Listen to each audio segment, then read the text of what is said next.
So welcome to the third episode in this series where I review the pitches of the recent Launch Accelerator's 30 cohort. If you haven't listened to the past episodes, first episode I did Malango, recently I did PodcastAI, and today I'm going to be doing the company River.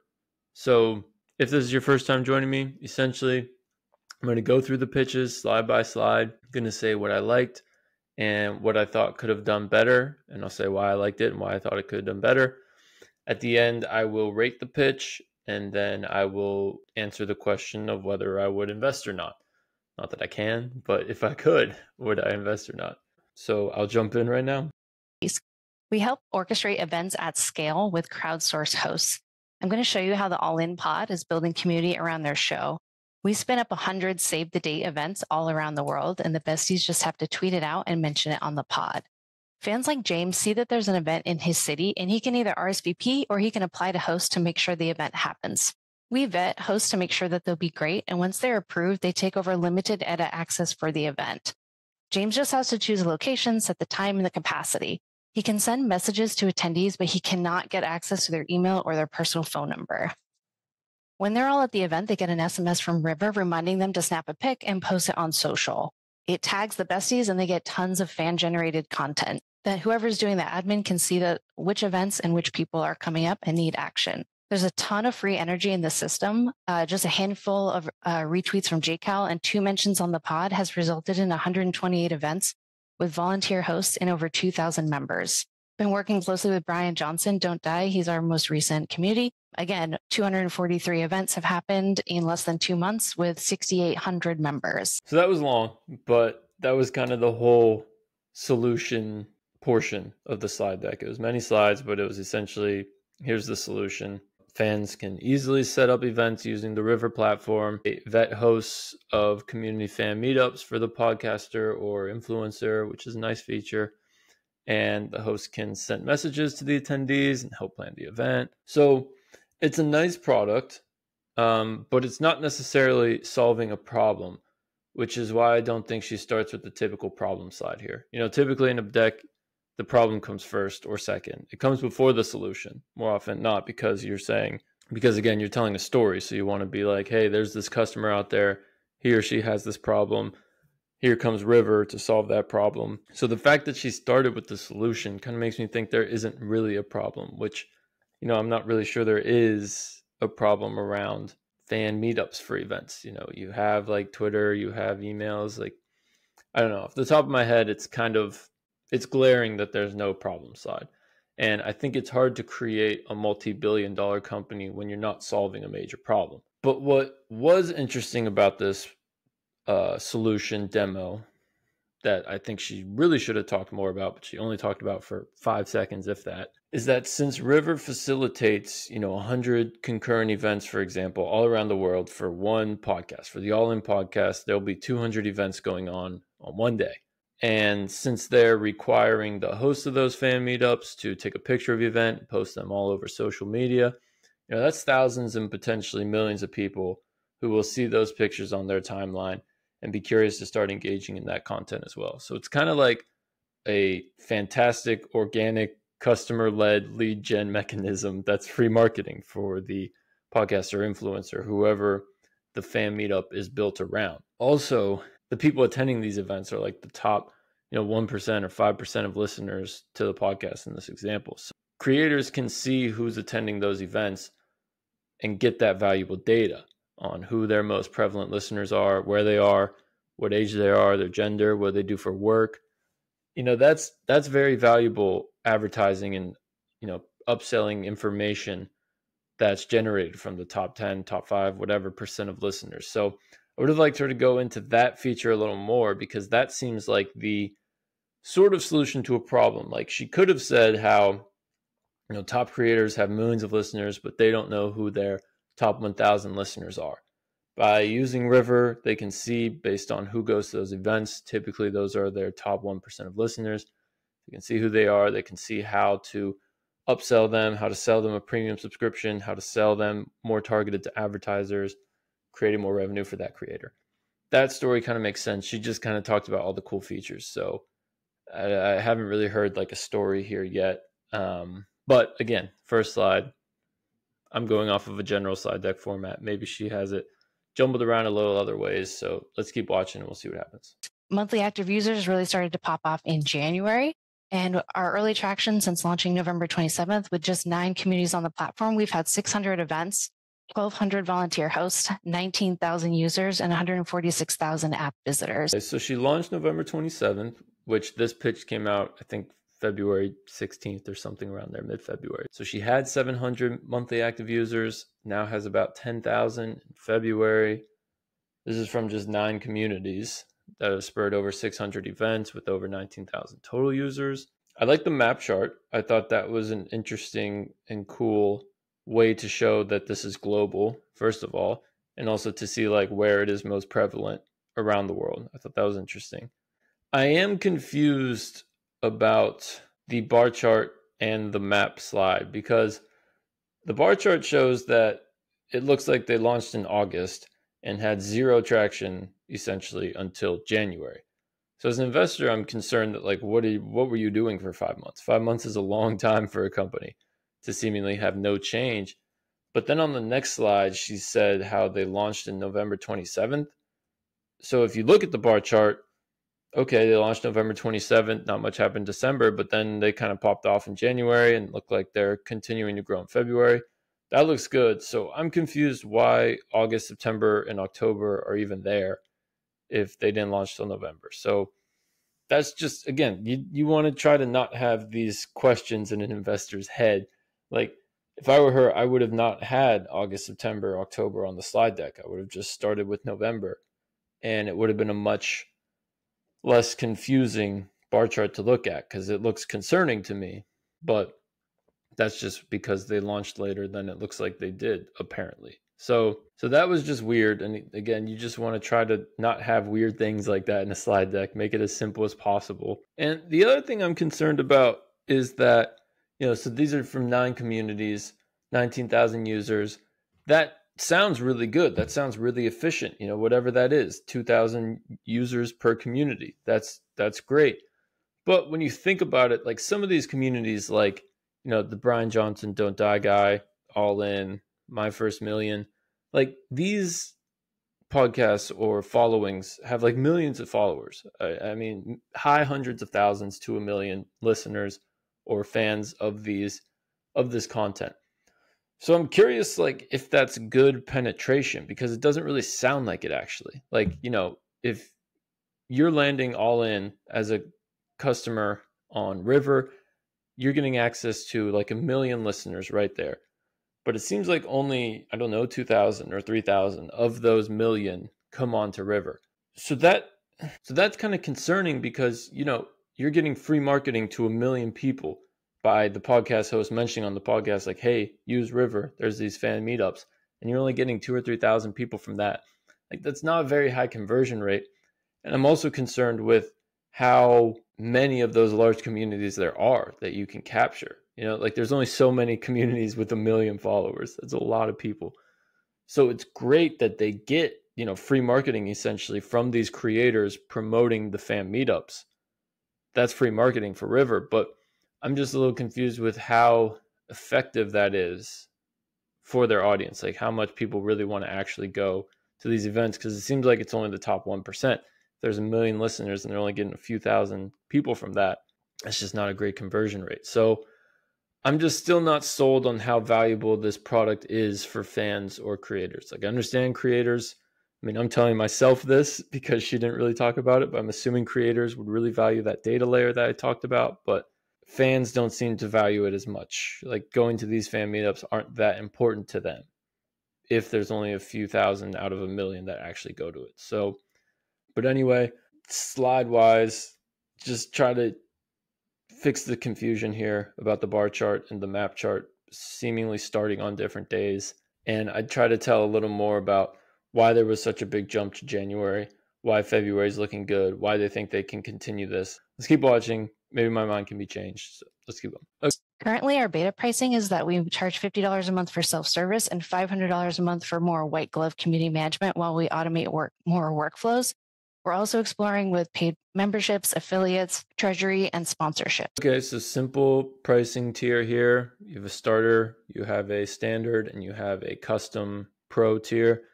Pretty standard for SaaS products. I am assuming it hasn't really been clear, but I'm assuming the creator is paying River to facilitate these events that the guests and listeners and the community uses for free. That hasn't been super clear because, again, she didn't really say like who their customer is. The solution slide, she talked about how an individual person, a big fan of the podcast, can be a host of a event and create that whole thing on River. So that makes it seem like that person's the customer because they're the ones using River. But that I can't imagine they're paying to do that. I'm assuming the creators are paying for the access to River that their community can use so that the creators get that data and all that information. But it just hasn't really been clear. Let's just say it's the creator. Because of that, it seems like, if they're targeting these huge creators with these million people followings, $500 a month is nothing to these people. They are likely millionaires. And if they can get 1,000 people to attend the events, they just have to get at least $6 a year out of those 1,000 people to make up for this fee, which is very achievable, I would think. So the pricing, if anything, is low, because again, this should be very valuable. This data should be very valuable. So they should be able to charge a lot more for it. So I'd like to know why they went with $500 as the white glove community management pricing, which I'd also like to know what that means, and $50 a month for them to kind of set it up themselves. I don't know why anyone would do that if they have these large followings. I would only imagine someone with a small following would use that. So I'm just confused with how they thought of this pricing. Why are these features worth 500? Why are these features worth 50? What do you know about your customers, about their pricing power and their willingness to pay? Seems like they could charge a lot more if that data is as valuable as I'm telling myself it is. So I just need a little more confirmation about this. It's all very vague right now. And I already have so many questions, which again, you don't want to have any questions in this slide. You want to make it as clear and simple as possible, but let's keep going. Pricing launched November 27th, and we're at $1,750 in MRR. Okay, so this next slide was kind of a return to the traction slide, which is a little confusing. Typically, you want to show user growth with revenue growth together because that just kind of fits the traction slide. So I would have put business model before either these two slides or after these two slides, just to like keep traction together, because it's kind of jumped around. It works, but it's just, I don't know. That's my personal opinion. Keep categories together. And so, good monthly recurring revenue early on, 1750 is pretty strong after just basically 2.5 full months of running this product. So that's definitely positive. My only concern is that this is coming off of, exposure to millions and millions of people. Again, they've gotten 9 communities, some with millions of listeners.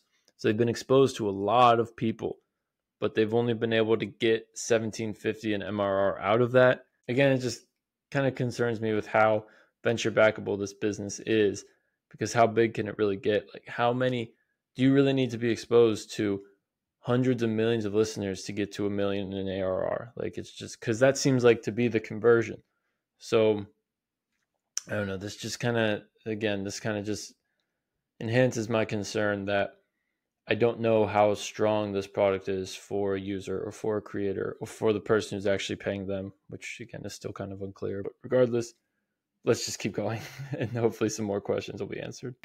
We're really excited about this market. The creator economy is worth $250 billion, and that's growing. In-person events globally is $1 trillion, and 15% of consumers subscribe to some creator membership. So obviously massive numbers in this slide. It's a fine slide. It's simple, just telling you the numbers so that you understand the market. My problem is I don't really like how vague these markets are. Like saying creator economy and in-person events as your market can mean many different things. And I don't know how that's even valued. Like, is that sporting events? Is that these little fan meetups? Is that like, a bar crawl for St. Patty's Day? Like, I'm just confused with what in-person events means and how does that apply for River? Like, that's just, I think these markets are just way too big and broad for a startup to go after. I think if you're starting a company, you have to target a small niche initially, capture that niche, and then expand. But I'm just like, I'm confused with who they're targeting, how they're going to get that person, who's spending money on this, why are they spending money, what's the value. These giant numbers just show me that, like, it still seems like there's confusion around what they're doing. It's not like specific and it's not targeted. I mean, if anything, like, some people love giant markets and that's like a thing. That's like Don Valentine, Sequoia, target big markets. I'm more lean on the Peter Thiel side of that. You want to be in a market of one. You kind of want to make your market, target a small market and expand it based on how good your product is. So like when I see $1 trillion market, that means nothing to me. In fact, it's kind of like a negative because I'm like, how are you going to target that? I would have liked to see I'd rather see like it's a $10 billion market, but it's so underutilized. No one's building in it. And since we have this unique technology or unique value additive product, we can take a lot of that market and we think we can expand that market. Like Uber was targeting a $4 billion taxi and limousine market. Now they're making like $40 billion a year in revenue from seemingly a $4 billion market. So like that I like better. Going after a small niche that's so full of such underserved customers. This, I don't know who has an issue with in-person events. They seem very easy to organize, and the creator economy seems to be doing a great job monetizing their creator or their customers and their listeners. So I just don't see the value add here, unfortunately. And these large markets it just confuses me. So I don't know. Let's keep going. Maybe my concerns will be addressed by the end of the pitch. The purchasing power of communities is massive, but it's still untapped. Taylor Swift could host album release parties on River. Formula One could do watch parties and side events. Selena Gomez, she has a rare beauty cosmetic line. She could do product drop parties, and political campaigns could get together with meetups and fundraiser events on River. Our path to 100 million, we need 5,600 communities with an expected monthly revenue of $1,500. We're starting with podcasters and thought leaders. We're also starting to work with businesses and tech communities. And then we'll expand to streamers and influencers, musicians and celebrities, sports teams, alumni networks, and political campaigns. Okay, so I do like how this path to 100 million in ARR has, tiers to it. Like, we start with podcasters and thought leaders, which we're doing now. Then we get into the business and tech community, then streamers and influencers, and so on and so forth. I like that. I like how they've calculated that they're targeting 5,600 communities paying $1,500 a month. That's just, I like numbers. I like some type of a plan. But again, these communities are massive, like 430 million followers on Selena Gomez's Instagram, like product drop parties for her makeup. Like, sure, that makes sense. I'm just confused. Like, I don't know, maybe I'm not understanding this, but do people really go hang out to get a new eyeliner? Like, I don't know if that's like human nature, or like a Formula One event, like watch parties, like sporting events. The watch parties already exist. Like, the bar to go to. I know where the Steelers bar is in Arlington over there. Like, I know if I want to watch a Steelers game with other Steelers fans, I know where to go. I don't need to find an app to tell me where to go. Like, you can just kind of find that again on Facebook or Twitter or Discord, whatever, wherever you go. Same thing with GOP, DNC, like political events. I just feel like those things, you sign up for you sign up for a certain party affiliation, and they will be very active in telling you how to get involved. Like, there's no problem in communities finding other people in those communities. So like, I'm just confused, like, why people need this. Like, again, I understand the creators can lead the way, but is Formula One, this multi-billion-dollar sports industry, really going to say, hey, everyone, go to River to log in and figure out where you can watch events? If you're a Red Bull fan, here's where you can go all around the world. Like, I just don't think they're going to do that. It's just not worth it to them. They have all these other ways of making money from their followers. They don't need another tool for that. So I'm just not sure like these massive markets really apply for River. Like Taylor Swift made what, $1 billion last year? Like I don't think she needs an app to host album parties for her. She can just release her concert in a theater and make hundreds of millions of dollars from that. Or she can just go to the Super Bowl and make hundreds of millions in free marketing from that. Like I just don't think these massive creators or these massive communities need this. So I'm confused as to like how River plans to do that, how to change human nature essentially, and the way things have currently worked, and how she'll be able to convince the chief of marketing of Formula One to use River. That just seems like really crazy to me right now. So off the top of my head right now, I'm sure they could get a lot of podcasters and thought leaders. I think that's a great market for them to go after for this, like those individual influencers with not massive followings or massive structure in place as to how to organize events. I think those are great customers for this product, and I think they would use this product. So I think it's a good product. I mean, I'm getting ahead of myself, but off the top of my head, I think it's a good product.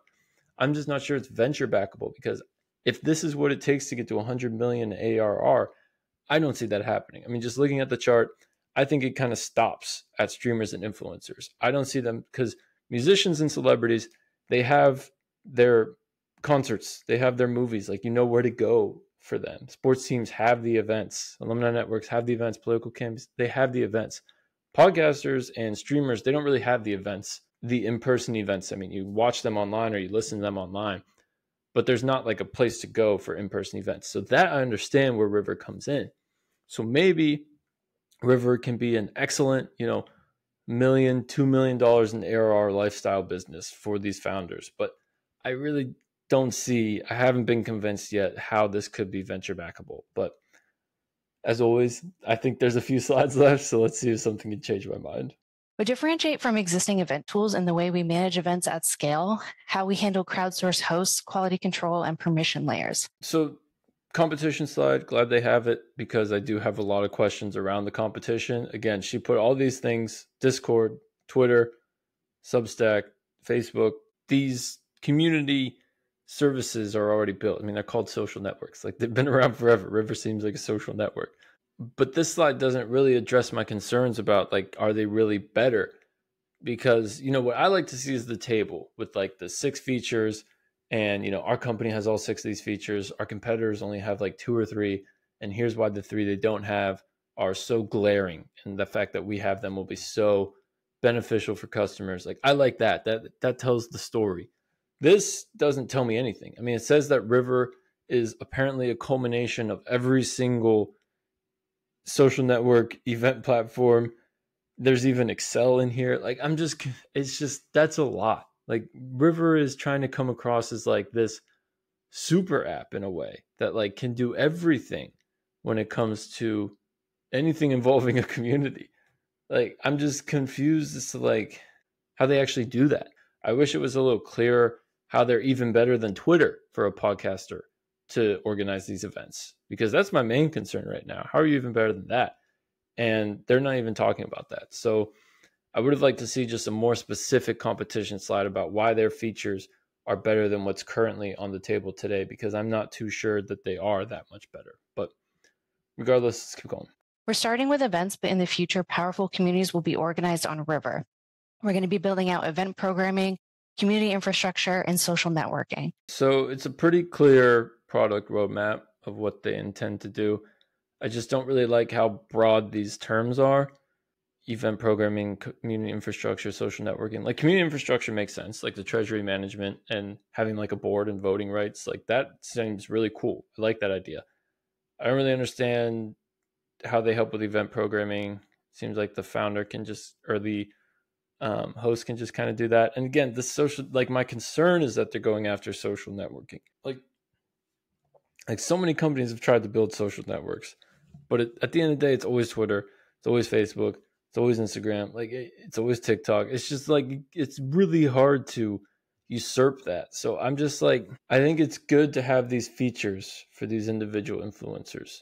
But I just think, again, they're just going after too broad of a market and trying to do too much. They're not as targeted or focused on one initial thing as they should be. and I understand it's a product roadmap, like this is the future, but again, like even that seems too broad. So I don't know. I so many questions. I don't know. Let's keep going. My two technical co-founders and I worked together at Sauce Labs back in 2013, and we're backed by Jason, of course, and also Balaji Srinivasan from the network State. And that's River. We're an in-person event and social platform turning audiences into communities. Thanks. So this team slide bugged me because I think Ray here, the CEO, missed a big opportunity. Like, first of all, it's a good team slide. Like, I like the logos. They're good logos. I like that this team all worked together in the past at Sauce Labs. I like that Jason's an investor, Balaji's an investor. That's great. But I don't know why she didn't say, I started all in meetups, all in fan meetups. Like, that's why she created this platform, because she used Twitter and Substack and all these other tools already that exist that to organize events. She like started this for All In, the podcast. So I don't know. I really don't know why she didn't talk about that in the team slide. Like, that's the founder market fit for her to be like, I started this. Now I'm making a product out of it. I already have these connections. I already have this community. I already know how this works. I know why these products don't work well because I've ran events on them in the past. And I know why these features of River would be so much better. Like, I don't know why she didn't tell that story. And it's so frustrating because that's a great story to tell. That's great founder market fit. And I would have rather just had her tell her story as a customer because she started it and she's built this product because of that. So it could have been a great team slide. I actually would have liked if she started the problem or started the slide deck with the problem that she felt as a community organizer and in discussing with Jason about how he's under monetizing his community or something like that. Like that's a great story. So, my overall thoughts, first things I liked about the pitch. Again, I liked the potential data feature. It was only a 5-second slide that showed, what kind of data they could get. But if that is a feature of River for creators, I think that's a very powerful feature that, comes about from finding the top 1% of listeners by having these events they host. That's great. That makes sense. River would be a great tool then with this mirage of community events to just generate more money for the podcaster or the influencer by seeing who the top 1% fans are. That's a great product. It's a great lifestyle product for creators. But she didn't really talk about that. So I have it in the things I like about the pitch because I think that's a really great feature. And I think that's a good business model. I just don't know if that's correct or not. So I don't know. This could have been things I didn't like about the pitch. I guess this is more things I liked about the product, but didn't like about the pitch because I'm kind of making this up in my head if that's how it works. So I don't know, but I did like that feature. I think that's a powerful feature. And I think this is a good way to have, organic customer-led viral marketing for creators, since River, requires hosts of events to post a picture on social media. So that's a great, marketing tool for creators. If they promote their users to use River and host all these events and take all these pictures and post them, like that's awesome. The creator did nothing except mention it on their podcast, on their blog, or on their Twitter, whatever. So that's a really effective way for social media marketing. So I like that about the product. And I like how she told that in the pitch. Again, this is also like, I had this originally in the things I like about the pitch, but actually the things I didn't like about the pitch is the fact that Ray didn't talk about how she started all in meetups and she had these problems.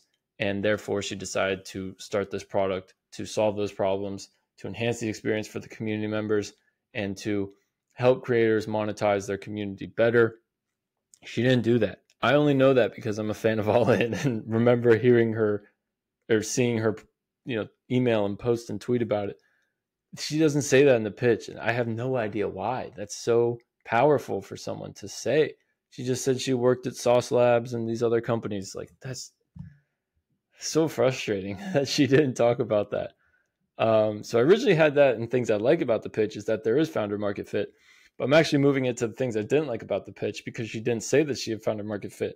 I just know this myself, but another investor could have no idea. She should have had that in a way of telling her problem that she had as a content community organizer. Regardless, more things I didn't like about the pitch. I didn't like that River isn't really solving a problem, it seems. There was no problem slide. So, who's the customer?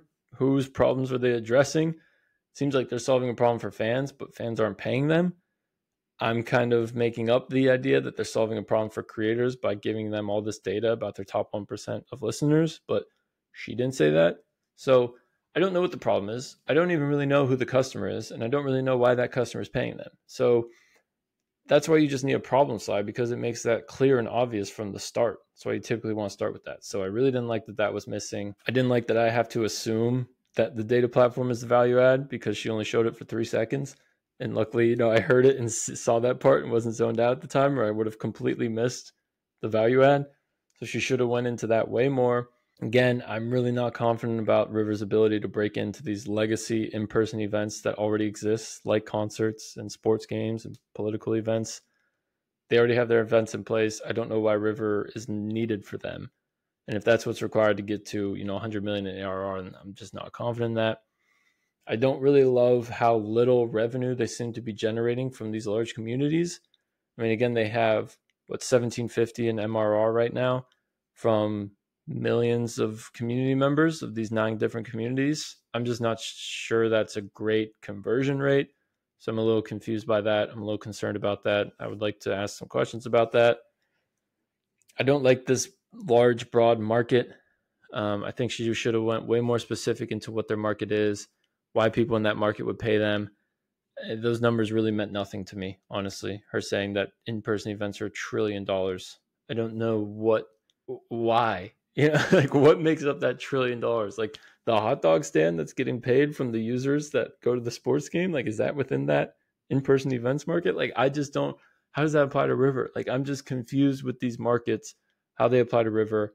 They're so broad and not targeted, and I don't know who's in them. I don't know who out of those people pay for River. I just prefer smaller targeted niche markets that say, we're solving this problem for this customer. There are 1,000 of those customers in the world. Each of those customers would pay us, $10,000. So that's why we're getting whatever that number is, $10 million in revenue from them. Like that makes sense. That helps me understand the market. Just throwing giant numbers on the board saying this is what we're going after, it means nothing to me. And frankly, it shows they don't really know what they're doing. So I don't like that at all. And then lastly, I've talked about this the whole time. The business model just wasn't clear. I don't know who's paying them. I don't know why they're paying them. I don't know why they're paying them the amount they are. It's just, that was all just very vague. So, I mean, unfortunately, I hate to sound so critical because I'm typically a very optimistic person. I'm giving this pitch deck a 3 out of 10, but even that seems high. And my rating is like 5 is average. Like 5 is, it's not like a GPA rating where like a 70% is a D or whatever. Like a 5 out of 10 is a C. So a 3 out of 10 is like like a D. I'm trying to think what I liked the product demo. I thought that was a good product demo, and I thought it was interesting. But there's just so many things about this pitch I didn't like. Frankly, this could be a 2 maybe, because I think not only there were so many things I didn't like, there were so many missed opportunities where this could have been so much better. So I was confused the whole time. There was so many missed opportunities. There's no problem slide, which is like the most important slide. The markets were so broad. I don't know how they intend to achieve any of the goals they're setting out. Maybe I give this a 2.5, but I don't believe in 0.5s. And a 2 out of 10 seems way too harsh. So I'm just going to give it a 3 out of 10. I would not invest because, again, I think this could be a great lifestyle business targeting individual creators and influencers. And maybe those have better monetization potential than I think. But if she's saying she needs sports events and concerts and political campaigns to get to 100 million ARR, I have no faith that she's going to be able to get to that. So I think it could be a few million, maybe 10 million in ARR business, which is an awesome business. But as a venture capitalist, if I was one, I would not invest in this because I don't see this becoming $1 billion company because of all those concerns I already addressed. I don't need to repeat them again. So if I were her, I would take this accelerator money and seed money and angel money that she seems to have gotten, and I would just try to make this product as profitable as possible as soon as possible and just keep it super targeted to just go after creators, individual influencers, monetize the heck out of them, understand how much value they're getting from those top 1% of listeners that are attending these events, price the product in an effective way like that, keep the team small, and just generate some awesome profits. So overall, I just think there were a lot of missed opportunities with this pitch deck. I would not invest because I don't think it's a venture backable company, but I do think it's a cool product. I do think it can be valuable for some people. So anyway, sorry this one was so negative. Again, I'm trying to just go through all the pitches. I'm sorry this one was so negative in my opinion. I hope you did learn some things though, especially about why it's so important to have the problem slide, why you need to tell that story, show your best features. Again, Ray should have said how she started all in meetups and had these problems and decided to build a product. It's an awesome story that investors would love. So tell the story, be clear with the customers you're addressing, be clear with why you're charging, how much you are, what's the ROI for the customer paying you? Why do you think they can earn more money than they're paying you? So just, if you're taking anything away from this, just be a little more clear with everything you're doing. I hope you can see where I'm coming from with my concerns and criticism about this product.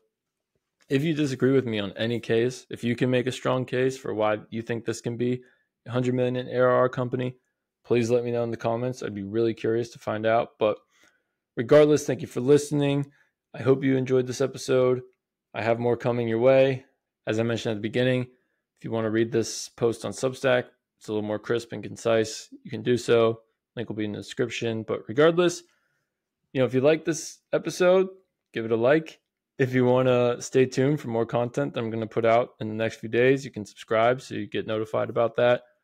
But yeah, regardless, stay tuned for the next few days. I'm going to go through another pitch deck that I thought was a lot better than this one. So this will be a different analysis next week, or in the next few days. Actually, it'll be sooner than that. So stay tuned for that. Thanks again for listening, and hope you have a good rest of your day.